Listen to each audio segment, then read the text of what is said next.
جی جیسا کہ آپ جانتے ہیں ہمارا 40 روزہ کورس چل رہا ہے اور آج اس کی دوسری کلاس ہے۔ کل ہم نے سبق نمبر 1 پڑھا تھا، تو آج ہم سبق نمبر 2 پڑھیں گے۔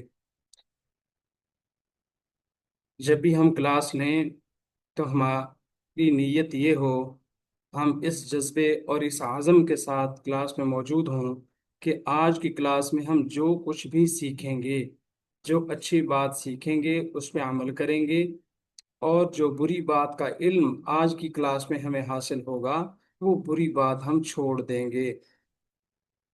تو اس جذبے سے ہم بیٹھیں گے انشاءاللہ، اور اللہ سے دعا بھی کریں گے تو اللہ تعالیٰ ضرور ہمارے اندر یہ اچھائیاں پیدا فرما دیں گے اور برائیاں ہم سے دور فرما دیں گے۔ تو سبق نمبر 2 کے اندر بھی ہماری ترتیب وہی رہے گی کہ ہم قرآن کریم کی آیت، ایک حدیث، ایک دعا، سیرت طیبہ کا تھوڑا سا حصہ، اور آخر میں عربی بول چال سے متعلق کچھ جانیں گے۔ تو دیکھیے ہم بڑھتے ہیں سبق کی طرف۔ سب سے پہلے ہم ارشاد باری تعالیٰ دیکھتے ہیں، قرآن کریم کی آیت کو دیکھتے ہیں۔ تو دیکھیے ہم اس کی تلاوت بھی کر لیتے ہیں۔ اعوذ باللہ من الشیطان الرجیم، بسم اللہ الرحمن الرحیم، ولا تجعلوا الله عرضة لأيمانكم، صدق الله العظیم۔ یہ سورۃ البقرہ کی آیت نمبر 224 کا ایک حصہ ہے، ایک فریز ہے، یہ ایک فقرہ ہے، یہ ایک جملہ ہے۔ اس میں اللہ تعالیٰ کیا ارشاد فرماتے ہیں، ترجمہ دیکھتے ہیں۔ اور اللہ کے نام کو اپنی قسموں کے لیے نشانہ مت بناؤ یا نہ بناؤ، اور اللہ کے نام کو اپنی قسموں کے لیے نشانہ مت بناؤ، یعنی اللہ کے نام کی قسمیں نہ اٹھایا کرو۔ تو اس میں ایک ادب سکھایا گیا ہے۔ ہم معاشرے میں دیکھتے ہیں کہ ہر دوسرا بندہ قسم اٹھا دیتا ہے، جھوٹی قسم اٹھا دیتا ہے، یا ضرورت ہی نہیں ہوتی بات بات پہ قسم اٹھاتا ہے، یا آنے والے حالات کے بارے میں، آنے والے دنوں کے بارے میں کوئی قسم اٹھا لیتا ہے کہ اللہ کی قسم میں یہ کام کروں گا، نہیں کروں گا۔ کسی کے ساتھ ناراض ہو گیا، کسی بات پہ غصہ آ گیا تو قسم اٹھا لی، مثلا کہ آئندہ میں نے یہ کام نہیں کرنا، میں نے آپ کی ہیلپ نہیں کرنی، یا کوئی بھی بات ہے۔ تو سب سے پہلی بات یہ ہے کہ قسم اٹھانی ہی نہیں چاہیے۔ ایک مسلمان اسے سچا ہونا چاہیے، مسلمان مومن جھوٹ نہیں بولتا۔ اللہ کے نبی صلی اللہ علیہ وسلم سے پوچھا گیا، اے اللہ کے نبی صلی اللہ علیہ وسلم، کیا مومن بزدل ہو سکتا ہے؟ آپ صلی اللہ علیہ وسلم فرمایا، ہاں کیوں نہیں، بزدل ہو سکتا ہے۔ پھر پوچھا گیا، یا رسول اللہ کیا مومن کنجوس ہو سکتا ہے کہ اللہ کے راستے میں پیسے خرچ نہ کرے؟ آپ نے فرمایا ہاں ہو سکتا ہے۔ پھر انہوں نے پوچھا، یا رسول اللہ کیا مومن جھوٹا بھی ہو سکتا ہے؟ کہ مومن بندہ ہو، اللہ پہ ایمان رکھتا ہو، آخرت پہ ایمان رکھتا ہو، اور جھوٹ بولے، کیا ایسا ہو سکتا ہے؟ اللہ کے نبی صلی اللہ علیہ وسلم نے ارشاد فرمایا، نہیں ایسا نہیں ہو سکتا، یعنی مومن جھوٹ نہیں بولتا۔ مومن چوری کر سکتا ہے، مومن کوئی بھی غلط کام کر سکتا ہے، لیکن مومن جھوٹ نہیں بول سکتا۔ تو تمام برائیوں کی جڑ ہی جھوٹ ہے۔ تو یہاں یہی کہا گیا کہ مومن کو سچ بولنا چاہیے، اسے قسم اٹھانے کی ضرورت ہی پیش نہ ہے۔ اور اگر بلا وجہ ہی اس کی عادت ہے کہ وہ بات بات پہ قسم اٹھاتا ہے تو ایسا بھی نہیں کرنا چاہیے، یہ بھی کوئی اچھی عادت نہیں ہے۔ اور جھوٹی قسم اٹھانا تو ظاہر ہے جائز ہی نہیں ہے۔ اچھا، ہمارے معاشرے میں ایک اور بری عادت بھی ہے کہ ہمارے ہاں اللہ کے نام کے علاوہ اور چیزوں کی قسم اٹھائی جاتی ہے۔ مثلا کتاب کی، قرآن کی قسم اٹھا لی، اللہ کے نبی کی قسم اٹھا لی، اچھا سر کی قسم اٹھا لی، تیری قسم، فلاں کی قسم، تمہیں تمہاری ماں کی قسم۔ اس طرح کی قسمیں ہمارے معاشرے میں رائج ہیں۔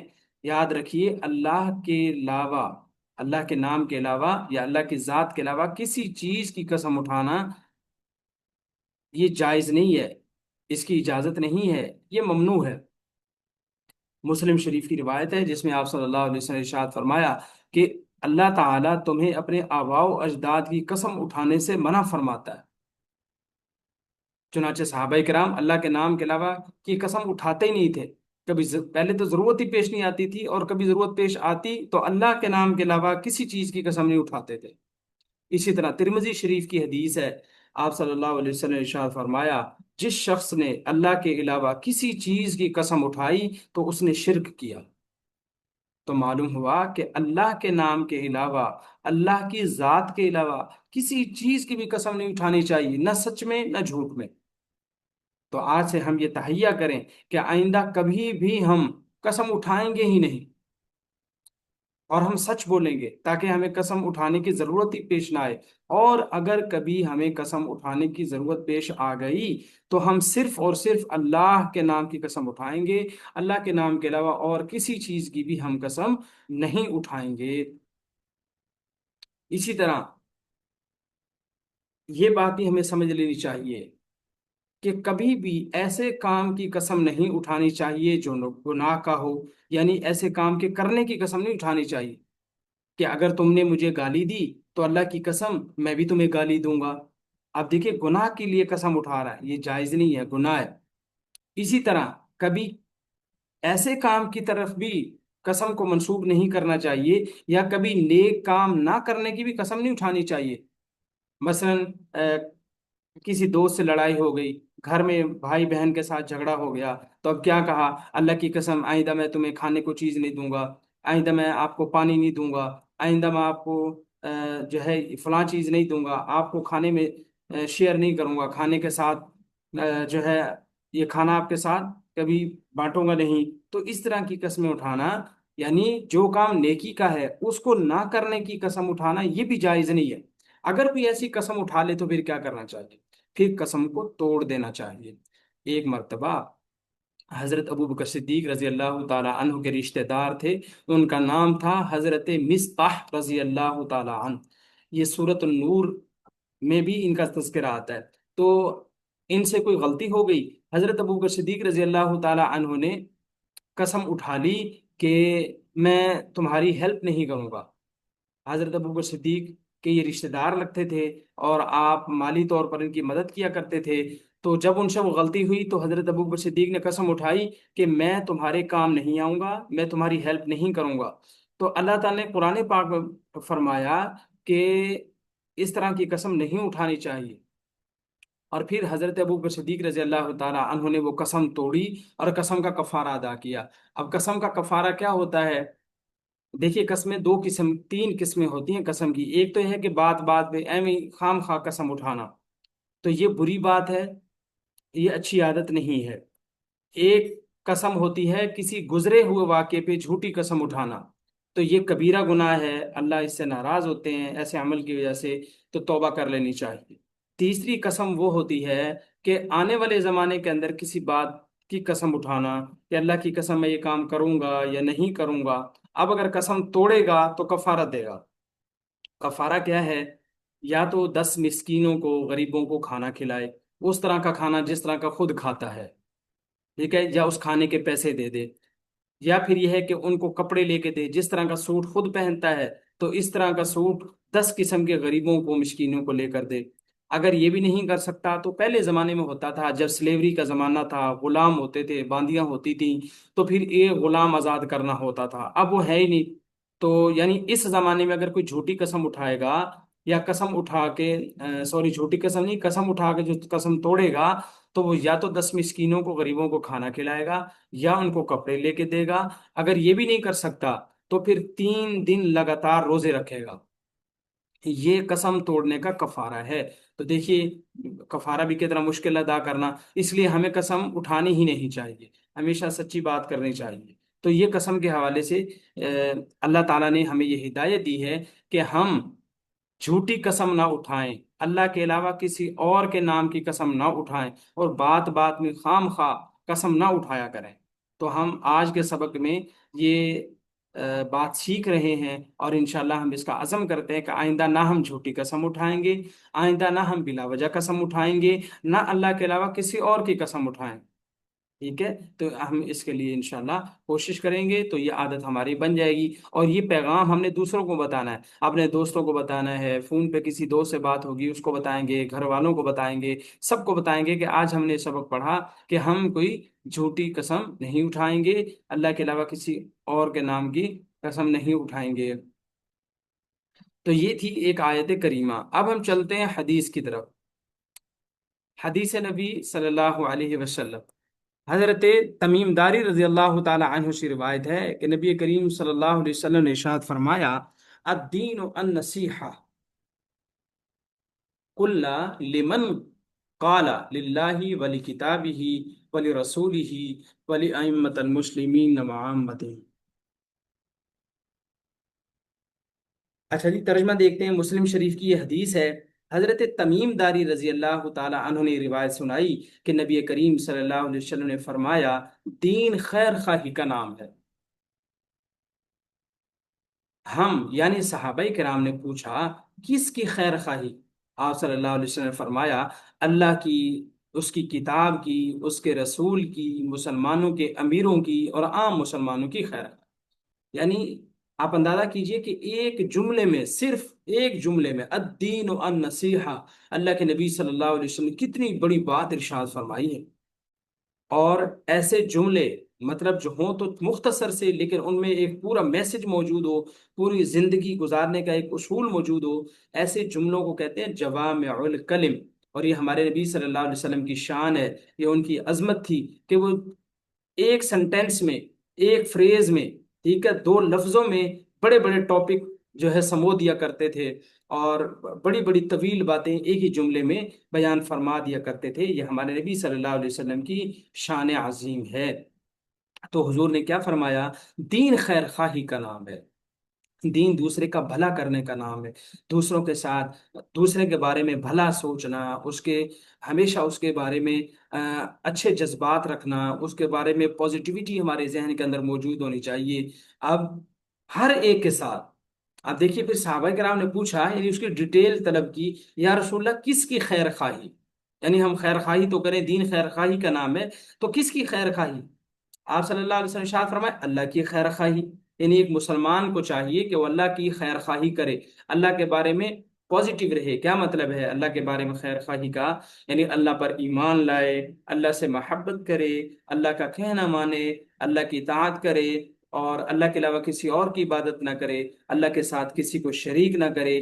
جب اسے پتہ چل جائے کہ اللہ تعالیٰ نے مجھے یہ بات کہی ہے، اللہ نے مجھے یہ کام کرنے کو کہا ہے، اللہ تعالیٰ نے مجھے یہ بات چھوڑنے کو کہا ہے، تو جس کے کرنے کا کہا وہ کام کر لینا چاہیے، اور جس کو چھوڑنے کا کہا اس کو چھوڑ دینا چاہیے۔ مثال کے طور پر آج ہی ہم نے کیا بات پڑھی ہے؟ اللہ تعالیٰ فرماتے ہیں تم جھوٹی قسمیں نہ کھایا کرو، تم اللہ کے علاوہ کسی اور کے نام کی قسمیں نہ کھایا کرو، اور تم بلا وجہ قسمیں نہ کھایا کرو۔ اب ہم اللہ کے ساتھ خیر خواہی کا اب مطلب کیا ہوگا؟ کہ ہم اللہ کی اس بات پہ عمل کریں۔ تو انشاءاللہ ہم عزم کرتے ہیں، اللہ سے دعا بھی کرتے ہیں، یا اللہ جو آج کے درس میں ہم نے پڑھا ابھی تک، آپ کا فرمان پڑھا، ہمیں اس پہ عمل کرنے کی توفیق نصیب فرما۔ پھر اللہ کی کتاب کے ساتھ خیر خواہی۔ اللہ کی کتاب کون سی؟ قرآن کریم۔ قرآن کریم کے ساتھ خیر خواہی کیا ہے؟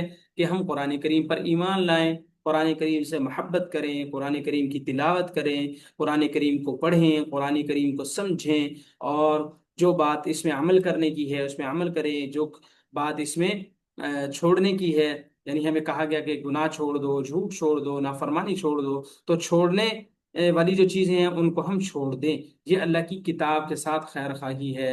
اسی طرح اللہ کے رسول کی خیر خواہی۔ اللہ کے رسول کی خیر خواہی کیا ہے؟ کہ اللہ کے رسول صلی اللہ علیہ وسلم سے محبت کریں، ان پر ایمان لائیں، ان کا کہنا مانیں، ان کے طریقے پہ چلیں، ان کی سنتوں کو اپنائیں ہیں۔ اب ان کی سنتیں کیا ہیں؟ سوتے وقت کی دعا پڑھیں، اب سوئیں گے تو بستر جھاڑ کے سوئیں گے، اور دائیں کروٹ پر سوئیں گے، ٹھیک ہے؟ تو اب یہ سنتیں ہیں، اور پانی پینے کی سنتیں، کھانا کھانے کی سنتیں۔ تو جب سے دنیا میں جتنے بھی کام ہوتے ہیں، ہر کام کو کرنے کا کوئی سلیقہ ہوتا ہے، کوئی طریقہ ہوتا ہے۔ ہمارے نبی صلی اللہ علیہ وسلم نے کسی بھی کام کو جس طریقے سے کیا ہے، بیسٹ ون طریقہ ہے دنیا کا۔ یعنی اب مثال کے طور پر ہم پانی پیتے ہیں، اب پانی پینے کے مختلف طریقے ہیں، کوئی دائیں ہاتھ سے پی لے، کوئی بائیں ہاتھ سے پی لے، کوئی کھڑے ہو کے پیتا ہے، اور کوئی بوتل کو منہ لگا کے پانی پیتا ہے، ٹھیک ہے؟ مختلف طریقے ہیں۔ کوئی پانی پیتے ہوئے جو ہے برتن کے اندر ہی سانس لیتا ہے، ایک ہی گھونٹ میں سارا پانی پی جاتا ہے۔ اب مختلف طریقے ہو سکتے ہیں، لوگ مختلف طریقے سے پانی پیتے ہیں، لیکن پانی پینے کا سب سے بہترین طریقہ، ایسا بہترین طریقہ جس پہ ثواب ملتا ہے، جس سے اللہ خوش ہوتے ہیں، جس سے انسان کی صحت بنتی ہے، جس سے بیماریاں دور ہوتی ہیں، ٹھیک ہے؟ اور جو اللہ کے، جو اتھینٹک طریقہ ہے، جو ویریفائڈ طریقہ ہے، وہ کیا ہے؟ کہ بیٹھ کے پانی پیا جائے، دائیں ہاتھ سے پیا جائے، بسم اللہ پڑھ کے پیا جائے، پانی کو دیکھ کر کے پیا جائے، اور جو ہے 3 سانس میں پانی پیا جائے، اور پھر آخر میں اللہ کا شکر ادا کیا جائے، یہ 6 سنتیں بن جاتی ہیں۔ تو سب سے بہترین طریقہ یہ ہے۔ تو اللہ کے رسول کی خیر خواہی کیا ہے؟ ان کی سنتوں پہ عمل کریں، ان سے محبت کریں، ان کا کہنا مانیں، ان کے طریقے پہ چلیں۔ اور مسلمانوں کے امیروں کی خیر خواہی، مسلمانوں کے امیروں کی خیر خواہی کیا ہے؟ امیر سے مراد یہاں حکمران ہے، ایک مطلب اس کا یہ ہے۔ تو حکمرانوں کی جو بات اللہ اور اس کے رسول کی بات کے مطابق ہو، ہمیں حکمرانوں کی بات پر بھی عمل کرنا چاہیے۔ اسی طرح حکمرانوں کی وہ بات جو ہمارے فائدے کے لیے ہو اور قرآن و حدیث کے خلاف بھی نہ ہو، ہمیں اس پہ بھی عمل کرنا چاہیے۔ مثال کے طور پر ٹریفک کے قوانین ہیں، اب ٹریفک کے قوانین قرآن و حدیث کے خلاف بھی نہیں ہے اور ہے بھی ہماری سیفٹی کے لیے۔ گورنمنٹ کہتی ہے ہیلمٹ پہنو، تو ہیلمٹ ہماری سیفٹی کے لیے، ہمارے فائدے کے لیے، اور قرآن و حدیث کے خلاف بھی نہیں ہے۔ تو اب اس پر عمل کرنا بھی ضروری ہے۔ اور اسی طرح علماء فرماتے ہیں ان کو برا بلا بھی نہیں کہنا چاہیے خام خواہ میں، ٹھیک ہے؟ کسی کی سنی سنائی باتوں میں آ کے ان کو گالیاں دینا، برا بھلا کہنا، ٹھیک ہے، ان پہ الزام لگانا، ظاہر ہے ہو سکتا ہے کہ یہ ساری باتیں جو ہم کسی سے سن کے ان کے خلاف کر رہے ہیں، ہو سکتا ہے وہ ساری باتیں ان میں پائی نہ جاتی ہوں اور ان کا قصور ہو ہی نہ، تو قیامت کے دن ہمیں ایک ایک چیز کا جواب دینا پڑے گا۔ تو اس لیے مسلمانوں کے حکمرانوں کے ساتھ بھی خیر خواہی کرنی چاہیے، ٹھیک ہے؟ اور آخری جو چیز ہے وہ ہے عام مسلمانوں کی خیر خواہی۔ دوست ہے، رشتہ دار ہے، ہمارا کلاس فیلو ہے، ہمارے ساتھ پڑھتا ہے، ہمارے ساتھ دکان پہ کام کرتا ہے، ساتھ کہیں پر بھی جاتا ہے، کام کرتا ہے، ہمارا خادم ہے، اسی طرح چوکیدار ہے، گھر میں کوئی کام کرنے والا ہے، ملازم ہے، ڈرائیور ہے، کوئی بھی ہے، ہر ایک کا بھلا سوچیں، ہر ایک کے بارے میں ہماری پازیٹیو تھنکنگ ہو، ہر ایک کے ساتھ ہم خیر خواہی کریں، اس کے ساتھ بھلا کریں، اس کے ساتھ محبت سے پیش آئیں، مہربانی سے پیش آئیں، اور اس کے ساتھ ہمیشہ بھلائی کی بات کریں۔ تو یہ دیکھیے پورا دین ہمارا ہر ایک آدمی کو پابند کرتا ہے کہ وہ دوسروں کے ساتھ بھلائی سے پیش آئے۔ اب اندازہ کریں ہم میں سے جو لوگ دوسروں کے ساتھ کا بھلا نہیں سوچتے، دوسروں کے بارے میں پازیٹیو نہیں سوچتے، دوسروں سے جیلسی دوسروں کے متعلق ان میں ہوتی ہے، حسد ان کے اندر پایا جاتا ہے، ٹھیک ہے؟ تو یہ ہمارے دین اسلام کا تقاضا نہیں ہے، ہمارا دین ہمیں یہ سبق نہیں دیتا۔ تو جو ہمیں دین ہمارا سکھاتا ہے ہمیں اس پہ عمل کرنا چاہیے۔ تو آج کی جو حدیث ہم نے پڑھی اس میں ہم نے کیا سبق سیکھا؟ کہ ہم ہر ایک کے ساتھ بھلے سے پیش آئیں گے، اس کے بارے میں بھلا سوچیں گے، اچھا سوچیں گے، اس کے ساتھ ہم اچھے طریقے سے بات کریں گے، اچھے کام کریں گے مل کے۔ تو ہمارا دین ہمیں سبق دیتا ہے، اور کسی کے بارے میں ہم نیگیٹو نہیں سوچیں گے، کسی کا برا نہیں چاہیں گے، کسی کے بارے میں برا نہیں سوچیں گے۔ تو انشاءاللہ یہ صفت بھی ہم اپنے اندر اپنا لیں گے، ٹھیک ہے؟ اور اس کے بعد ہم چلتے ہیں مصیبت سے بچنے کی مسنون دعا۔ تو ایک دعا جو آج ہم نے پڑھنی ہے وہ کیا ہے؟ مصیبت سے بچنے کی مسنون دعا۔ مسنون دعا کا مطلب ہوتا ہے کہ یہ سنت عمل ہے۔ اب دیکھیے دعا پہلے دیکھ لیتے ہیں۔ بسم اللہ الذی لا یضر مع اسمہ شیء فی الارض ولا فی السماء وهو السمیع العلیم۔ اور اگر ہم اکٹھے اس کو روانگی سے پڑھیں گے تو پھر ہے بسم اللہ الذی لا یضر مع اسمہ شیء فی الارض ولا فی السماء وهو السمیع العلیم۔ اب ترجمہ کیا ہے؟ اس کا ترجمہ ہے اس اللہ کے نام کے ساتھ جس کے نام کے ساتھ زمین و آسمان میں کوئی چیز نقصان نہیں پہنچاتی، اور وہ خوب سننے والا، سب کچھ جاننے والا ہے۔ تو یہ دعا پڑھنی ہے۔ اب اس دعا کی فضیلت کیا ہے؟ ہم نیچے پڑھتے ہیں، نیچے لکھا ہوا ہے، آپ کو سکرین پر نظر آ رہا ہوگا۔ دیکھیے عبان بن عثمان رضی اللہ تعالی عنہ سے روایت ہے کہ وہ کہتے ہیں کہ میں نے عثمان بن عفان سے سنا، یعنی اپنے والد کو یہ کہتے ہوئے سنا کہ میں نے رسول اللہ صلی اللہ علیہ وسلم کو یہ کہتے ہوئے سنا۔ یعنی ابان کہتے ہیں کہ میں نے یہ بات اپنے والد عثمان سے سنی، عثمان بن عفان جو حضور کے داماد بھی ہیں، ان سے یہ حدیث سنی ہے۔ اور حضرت عثمان رضی اللہ تعالیٰ عنہ، حضرت عثمان غنی رضی اللہ تعالیٰ عنہ فرمایا کرتے تھے کہ میں نے رسول اللہ سے بات سنی ہے۔ کیا بات سنی ہے؟ حضور کیا کہا کرتے تھے؟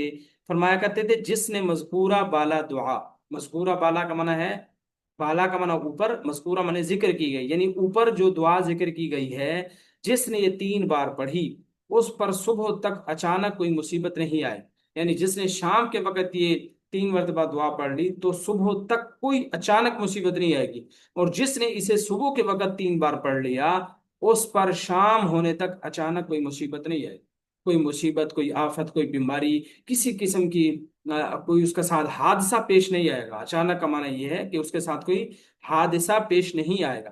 الراوی کا کہنا ہے، یعنی حضرت ابان کو، حضرت ابان نے جن کو یہ حدیث سنائی تھی، حضرت ابان نے جس کو یہ حدیث سنائی تھی، یہ دعا سنائی تھی، وہ کہتے ہیں کہ بعد میں ابان بن عثمان پر فالج کا حملہ ہوا، یعنی حضرت عثمان غنی کے بیٹے پر فالج کا حملہ ہوا، تو وہ راوی کہتے ہیں جنہوں نے یہ بات سنی تھی حضرت ابان سے، وہ کہنے لگے تو ان کی طرف ان سے یہ حدیث سننے والا شخص دیکھنے لگا، ٹھیک ہے، یعنی جس نے ان سے حدیث سنی تھی وہ عجیب انداز سے حضرت ابان کو دیکھنے لگا۔ اب وہ کیوں دیکھنے لگا؟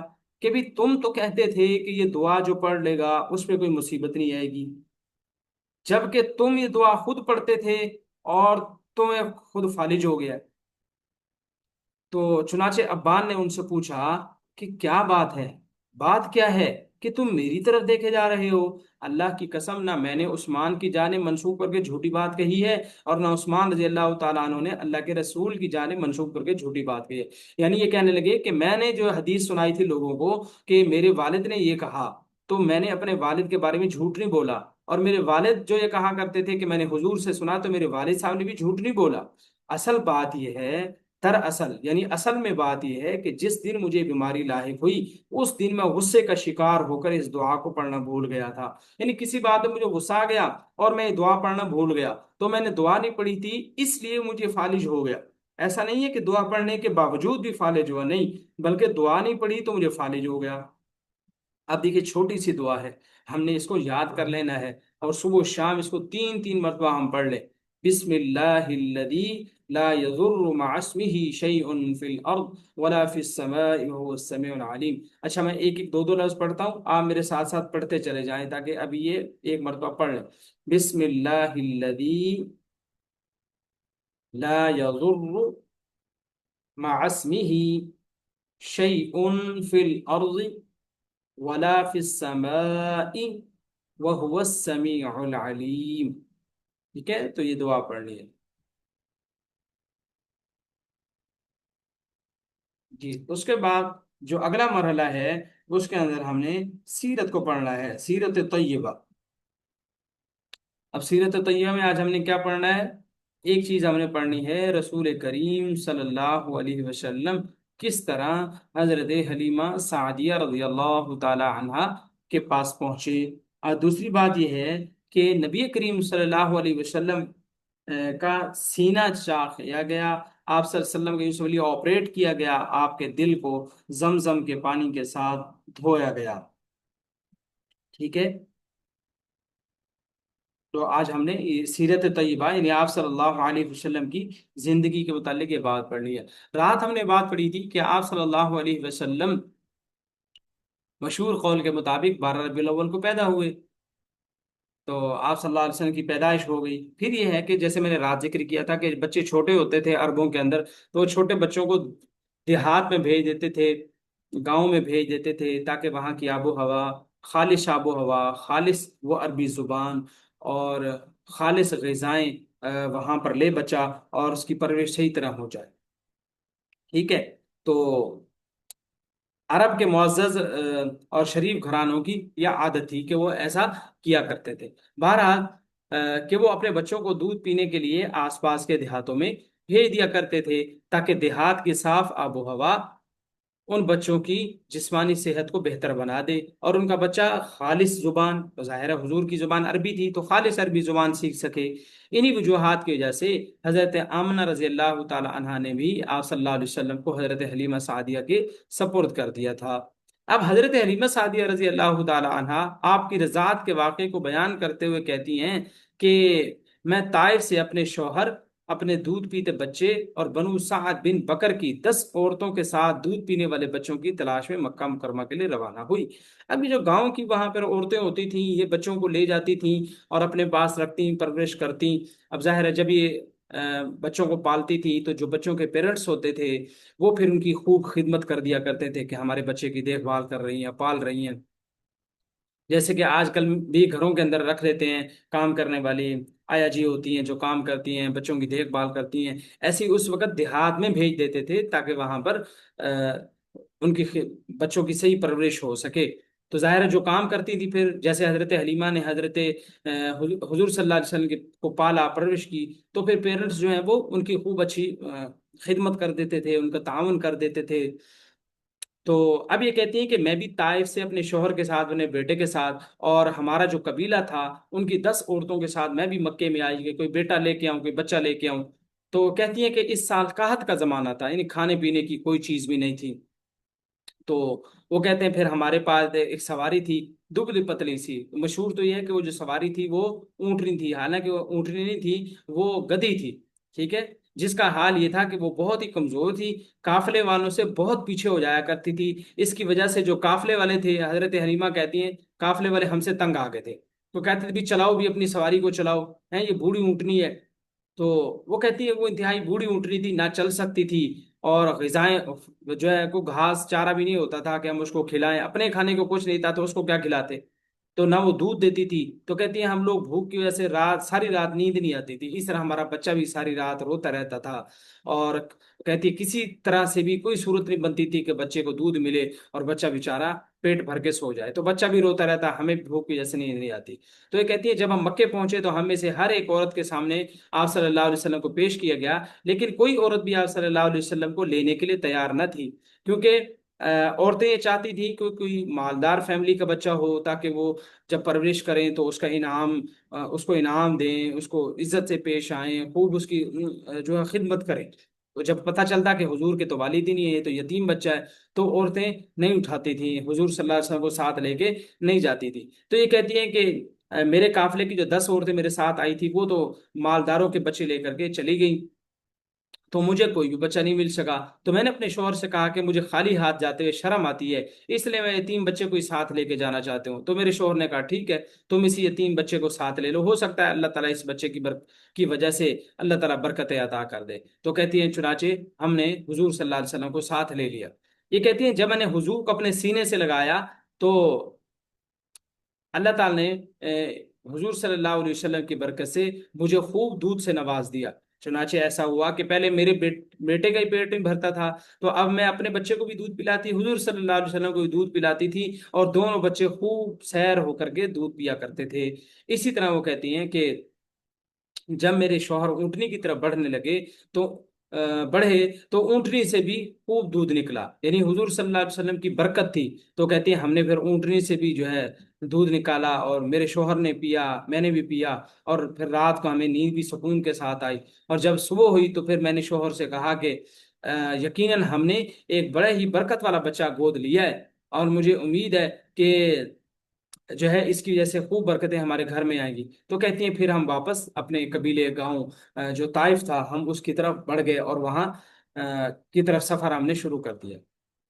تو کہتے ہیں جب ہم آئے تھے تو اونٹنی سے چلا نہیں جاتا تھا، اب اونٹنی تھی کہ فل رفتار کے ساتھ دوڑتی چلی جا رہی تھی، حتیٰ کہ پہلے ہم قافلے سے پیچھے تھے، اب جو ہے وہ باقی اونٹنیاں اور میری جو سہیلیاں تھیں، میری قوم کی جو عورتیں تھیں، وہ سب پیچھے رہ گئی، اور انہوں نے کہا کہ خیر ہے، کیا ہوا ہے، کیا یہ وہی گدھی نہیں ہے تو جس پہ تم بیٹھ کے آئی تھی، جس پہ سوار ہو کے آئی تھی؟ تو حلیمہ کہنے لگی کہ جی بالکل یہ وہی ہے، تو لیکن اللہ تعالیٰ نے اس بچے کی برکت سے یہ ساری نعمتیں ہمیں عطا کر دی ہیں اور ہمیں نوازا ہے۔ تو بہرحال آپ صلی اللہ علیہ وسلم جو ہے 2 سال تک حضرت حلیمہ سعدیہ کے پاس رہے۔ تو یہ کہتی ہیں پھر میں آپ صلی اللہ علیہ وسلم کو لے کے مکے میں آ گئی، اور آپ کی والدہ حضرت آمنہ کے ہینڈ اوور کر دیا۔ تو کہتی ہیں کہ جب میں مکے میں آئی تو مکے میں نا طاعون کی بیماری پھیلی ہوئی تھی۔ طاعون ایک بیماری ہے، اس میں ایک تھوڑا سا نکلتا ہے جسم پہ اور آدمی بیمار ہو جاتا ہے، اور جو ہے وہ جب زندگی اس کے نصیب میں نہ ہو تو وہ فوت بھی ہو جاتا ہے، اور اس میں بہت سے لوگ فوت بھی ہوئے تھے۔ تو کہتی ہے پھر میں نے دیکھا کہ مکے کے اندر یہ بیماری بھی آئی ہوئی ہے، اور میرا بھی دل نہیں لگ رہا تھا حضور کے بنا، تو پھر میں نے ضد کر کے حضرت آمنہ کو کہا کہ آپ اس کو دوبارہ میرے ساتھ بھیج دیں۔ تو کہتی ہیں حضرت آمنہ بھی میری ضد کی وجہ سے مان گئی کہ چلو ٹھیک ہے تم دوبارہ لے جاؤ۔ تو یہ کہتی ہیں کہ پھر میں حضور صلی اللہ علیہ وسلم کو لے کر کے دوبارہ واپس طائف چلی گئی۔ تو یہ طائف جو ہے نا یہ مکے سے کئی کلومیٹر کے فاصلے پر ایک شہر ہے، وہاں پہ اس وقت تو گاؤں تھا، بعد میں پھر یہ شہر بن گیا، تو اب بھی یہ شہر موجود ہے۔ تو کہتی ہیں کہ بس پھر میں حضور صلی اللہ علیہ وسلم کو اپنے ساتھ لے آئی۔ اب آگے ہم نے پڑھنا واقعہ نبی کریم صلی اللہ علیہ وسلم کا شق صدر، کہ آپ کے صلی اللہ علیہ وسلم کے سینے کا آپریٹ کیسے ہوا، اور پھر حضرت جبریل علیہ السلام نے آ کر آپ کے سینے کا آپریشن کیا، اور آپ صلی اللہ علیہ وسلم کا دل نکالا، آپ صلی اللہ علیہ وسلم کے دل کو دھویا زمزم کے پانی کے ساتھ، اور پھر دوبارہ دل کو وہیں سینے کے اندر رکھا جہاں پہ ہوتا ہے بائیں سائڈ پہ، اور پھر جو ہے آپ صلی اللہ علیہ وسلم کے سینے کو بند کر دیا۔ یا آپ اندازہ کریں کہ اس وقت کے یہ آپریٹ کی جدید صورت تھی اس وقت کی، اور جو ہے نہ آپ صلی اللہ علیہ وسلم کے کوئی مسئلہ ہوا، نہ کوئی پین کلر دینا پڑا، ٹھیک ہے، اور نہ ہی کوئی اور چیز، کوئی مطلب یوں سمجھ لیجیے بے ہوش کرنے کے لیے جیسے کوئی دوائی دی جاتی ہے تاکہ نیند آ جائے اور پیشنٹ کا یا کسی مریض کا آپریشن کیا جائے، تو ایسا بھی کچھ نہیں ہوا۔ یعنی یہ اللہ تعالیٰ کی بھی اللہ تعالیٰ کی یہ قدرت ہے، اور ہمارے بھی صلی اللہ علیہ وسلم کا یہ معجزہ بھی ہے۔ تو حضرت حلیمہ فرماتی ہیں کہ آپ صلی اللہ علیہ وسلم میرے بچوں کے ساتھ بکریاں چرانے جایا کرتے تھے۔ ایک دن آپ صلی اللہ علیہ وسلم کے ساتھ جب میرا بیٹا عبداللہ گیا تو دوڑتا ہوا ہمارے پاس آیا اور کہنے لگا کہ ہمارے بھائی کے پاس سفید کپڑے پہنے ہوئے دو آدمی آئے، اور انہوں نے ہمارے بھائی کو زمین پہ لٹا دیا، ان کا پیٹ پھاڑ دیا، اور میں تو ڈر کے بھاگ گیا ہوں، میں آپ کو بتانے آیا۔ تو حضرت حلیمہ کہتی ہیں میں اپنے شوہر کے ساتھ دوڑتی ہوئی وہاں پر گئی، دیکھا کہ آپ کے چہرے کا رنگ ڈر اور خوف کی وجہ سے بدلا ہوا ہے، تو میں نے آپ کو جا کے سینے سے لگایا، اور میرے شوہر نے آپ سے واقعے کے بارے میں پوچھا تو آپ نے فرمایا کہ میرے پاس سفید کپڑوں والے دو آدمی آئے تھے، انہوں نے مجھے زمین پہ لٹایا، میرے سینے کو چاک کیا، چیرا پھاڑا، اور اس میں سے کچھ نکالا، مجھے معلوم نہیں کہ وہ کیا تھا، اس کے بعد وہ لوگ چلے گئے۔ حضرت حلیمہ سعدیہ رضی اللہ تعالیٰ فرماتی ہیں کہ ہم لوگ اس واقعے کی وجہ سے بہت پریشان ہوئے، تو میرے شوہر نے پھر مجھے کہا کہ جاؤ تم حضور صلی اللہ علیہ وسلم کو ان کی والدہ کے پاس واپس چھوڑو، ایسے کچھ کہیں ہو نہ جائے، ایسے ہی ظاہر ہے ان کا بیٹا ہے، تو بیٹا بھی اکلوتا ہے حضرت آمنہ کا، کچھ ہو جائے تو خام خواہ امی وہ بھی پریشان ہوں گے، ہمارے لیے بھی تکلیف کی بات ہوگی۔ تو بہرحال میں جو ہے پھر لے کر کے حضور صلی اللہ علیہ وسلم کو حضرت آمنہ کے پاس یعنی حضور کی والدہ کے پاس آ گئی، تو پھر میں نے آ کر کے حضرت حلیمہ سعدیہ نے حضور کو ان کی والدہ حضرت آمنہ کے پاس واپس چھوڑ دیا۔ بس یہ اتنا عرصہ تھا کہ حضور صلی اللہ علیہ وسلم حضرت حلیمہ سعدیہ رضی اللہ عنہ کے پاس رہے۔ اچھا، یہاں پر یہ بات سمجھنے کی ہے کہ یہ کیا تھا جو آپ کا سینہ چاک کیا گیا؟ تو فرماتے ہیں کہ علماء فرماتے ہیں فرشتے برف یا زمزم کا پانی لے کر آئے تھے، سب سے پہلے انہوں نے آپ کا سینہ چیر کر اس میں سے دل نکالا، پھر دل چیر کر اس میں سے خون کا جمع ہوا ایک ٹکڑا نکالا، اور کہا جاتا ہے کہ اس حصے میں شیطان وسوسے ڈالتا ہے، تو جس حصے میں شیطان وسوسے ڈالتا ہے اس حصے کو ہی آپ صلی اللہ علیہ وسلم کے دل سے نکال کر پھینک دیا، اور اس کو زمزم کے پانی سے دھو دیا۔ اس کے بعد آپ کے دل کو آپ کے اسی دل والی جگہ پر رکھ کر کے چلے گئے اور آپ کے سینے کو سی دیا، اور یہی مطلب ہے شق صدر کا۔ یہ واقعہ آپ نے کتابوں کے اندر پڑھا ہوگا یا کبھی پڑھ لیں گے انشاءاللہ۔ اور اس پہ جو آپ صلی اللہ علیہ وسلم کا سینہ مبارک جو سیا انہوں نے، تو اس پہ سلائی کے نشان بھی تھے، اور یہ آپ صلی اللہ علیہ وسلم کے آخری عمر تک یہ نشان موجود رہے کہ صاف پتہ چلتا تھا کہ آپ صلی اللہ علیہ وسلم کا آپریٹ کیا گیا ہے۔